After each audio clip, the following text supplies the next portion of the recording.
നമസ്കാരം. മലയാളി വാർത്തയിലേക്ക് സ്വാഗതം. തങ്ങൾ ആക്രമിക്കപ്പെട്ടാൽ മേഖലയാകെ യുദ്ധത്തിലേക്ക് നീങ്ങുമെന്ന് ഇറാൻ പരമോന്നത നേതാവ് അയത്തുള്ള അലി ഖമനേയി മുന്നറിയിപ്പ് നൽകുകയാണ്. അതായത് ഇറാൻ ഏതെങ്കിലും കാരണവശാൽ അമേരിക്കയുടെ ഭാഗത്ത് നിന്നോ അമേരിക്കയെ പിന്തുണയ്ക്കുന്ന മറ്റ് സഖ്യകക്ഷികളുടെ ഭാഗത്ത് നിന്നോ ഏതെങ്കിലും ഒരു തരത്തിൽ അറ്റാക്ക് ചെയ്യപ്പെടുകയാണെങ്കിൽ യുദ്ധത്തിലേക്ക് നീങ്ങുക തന്നെ ചെയ്യുമെന്ന ശക്തമായ പോരാട്ട മുന്നറിയിപ്പ് നൽകിയിരിക്കുകയാണ് ഖമനേയി. മേഖലയിലെ അമേരിക്ക തങ്ങളുടെ സൈനിക സാന്നിധ്യം വർദ്ധിപ്പിക്കുന്നതിനിടയിലാണ് ഈ പ്രസ്താവന. ഇറാനെതിരെ യുദ്ധം തുടങ്ങിയാൽ ഇത്തവണ അതൊരു മേഖലാ യുദ്ധമായിരിക്കുമെന്ന് അമേരിക്കക്കാർ മനസ്സിലാക്കണം. ഖമനേയി ഉദ്ധരിച്ച വാർത്താ ഏജൻസികളാണ് റിപ്പോർട്ട് ചെയ്യുന്നത്. ട്രംപ് പതിവായി കപ്പലുകളെ കുറിച്ച് പറയുന്നുണ്ടെങ്കിലും അതിലൊന്നും ഇറാനിയൻ ജനത ഭയപ്പെടുന്നില്ലെന്ന് ഖമനേയി കൂട്ടിച്ചേർത്തു.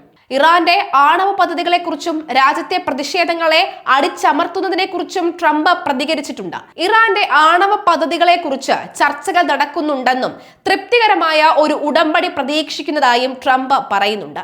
അമേരിക്കയുമായുള്ള ചർച്ചകളിൽ വിശ്വാസം നഷ്ടപ്പെട്ടതായി ഇറാൻ വിദേശകാര്യമന്ത്രി അബ്ബാസ് അറഗാച്ചി പ്രസ്താവന ഇറക്കിയിട്ടുണ്ട്. അതേസമയം സൗഹൃദ രാജ്യങ്ങൾ വഴി യുഎസുമായുള്ള ആശയവിനിമയം ഫലപ്രദമായി നീങ്ങുന്നുണ്ടെന്ന് മന്ത്രി അബ്ബാസ് അറഗച്ചി പറയുന്നുണ്ട്.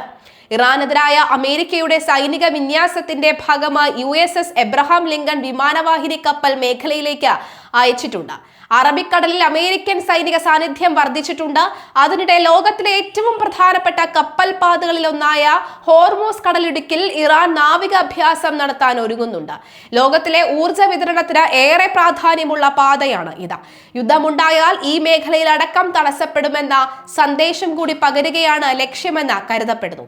എന്നാൽ ഇറാനിയൻ വിപ്ലവ ഗാർഡ്സ് കോർപ്സ് IRGC നാവിക വിഭാഗത്തിന് അത്തരം അഭ്യാസങ്ങൾ നടത്താൻ പദ്ധതിയില്ലെന്നും ചില ഇറാനിയൻ ഉദ്യോഗസ്ഥർ പറയുന്നുണ്ട്.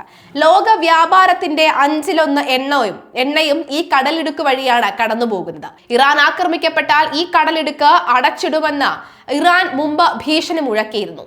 ഞങ്ങളുടെ ശക്തമായ സായുധ സേനകൾ സ്വന്തം തട്ടകത്തിൽ എന്ത് ചെയ്യണമെന്ന് നിർദ്ദേശിക്കാനാണ് US സൈന്യം ഇപ്പോൾ ശ്രമിക്കുന്നത്.